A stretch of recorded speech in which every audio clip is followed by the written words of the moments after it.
Hello guys, Sanjay here and welcome back to another video where we are going to discuss some tech news which are going around in the world. By the way, this lockdown can be a little bit boring or exhausting for a lot of people, so it's important to stay excited to do something on the next day or stay excited for that thing which we are going to do. So yesterday I decided to do something very exciting to to cut my hair, and I did cut my hair.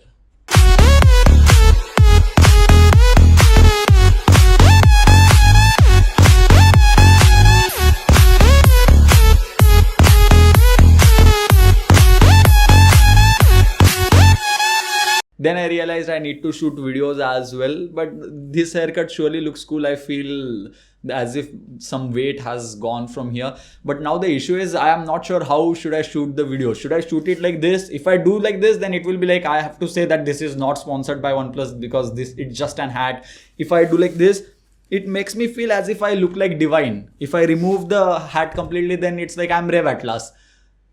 What should I do? I guess I'm just going to wear the hat and do the video. Let's go. Before getting into some serious news, let's talk about an easy one, OnePlus Z or OnePlus 8 Lite. According to the new leak, it may come with Snapdragon 765G processor. If you are wondering why 765G and not 730G, then that's because 765G obviously supports 5G and OnePlus wants to launch a 5G phone only. That's why earlier leaks suggested that it may launch with Dimensity 1000 processor, which is another processor which supports 5G, but it's from MediaTek. So do you think you will pay 5 to 10,000 rupees extra to get the better UI, stock Android and no ad experience, or you will still stick to Xiaomi devices if both of them have similar specifications, similar camera setup and everything, or you will buy a Xiaomi device and disable all the ads yourself? Let me know about that in the poll over here. So let's move to the second news, and this one comes from Intel. Intel's 10th gen desktop processors are launched. The biggest news is that hyper-threading is enabled on all the processors, i3, i5, i7, i9,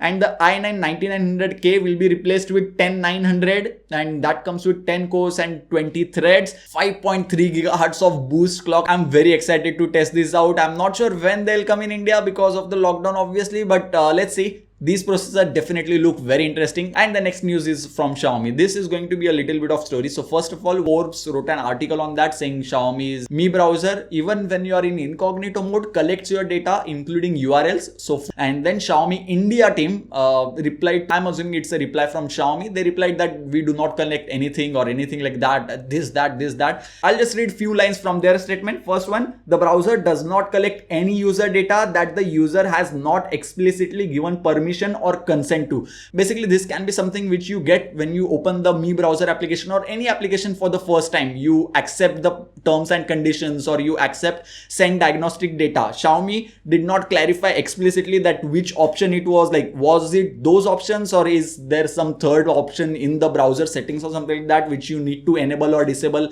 in order to allow or disallow sending of data? And second thing, in incognito mode, all user data is completely encrypted and anonymized. Mi browser will never know what you browse in incognito mode and can't identify you on basis of incognito browsing. The usage data is logged, is used to make your experience better. For example, if any website doesn't work or loads slowly, that anonymized data is used to make your browsing experience better and faster. So basically, Xiaomi is saying that they do send data, but it cannot be traced back to you. Meaning, if let's assume in incognito mode I go and I open google.com, in incognito mode I open that, then that data will be sent. I mean, not exactly google.com according to Xiaomi, but some data will be sent. But just because of that data, whoever has that data cannot trace it back to you, like Dhananjay access google.com. That is not possible according to Xiaomi's statement and what I understand from it. So basically they are saying all the data is anonymized, encrypted and everything like that, but we do send some data. Now,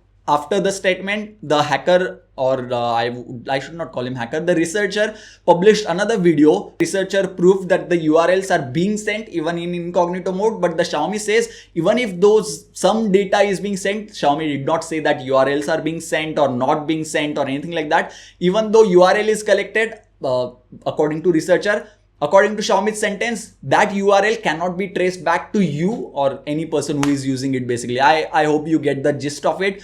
What do you think? What are your thoughts on this entire matter. Let me know your thoughts in the comment section box below. I was expecting Xiaomi global team to respond to all this, but Xiaomi India team was the one responding to everything. Manu Kumar Jain also made a video on his personal channel, though not on official channel. Hindi English video. You can watch the video in the description box below to understand what's Hindi English.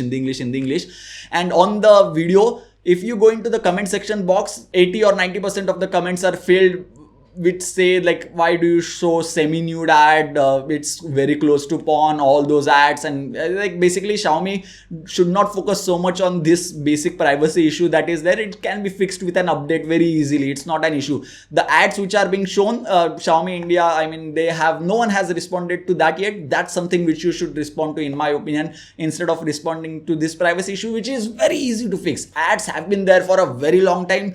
I and a lot of other YouTubers or influencers have been talking about this issue. Ads in the UI, and ads are okay, but semi-nude ads, very bad ads being shown in Mi browser, fix that first. That's the biggest concern. That should be like your topmost priority rather than, I mean, anyway. So very good news to all of us, and this should have been done in the first place rather than publishing statements and everything. There is a brand new update to Mi browser and Mint browser, and there is a brand new option called as enhanced incognito mode.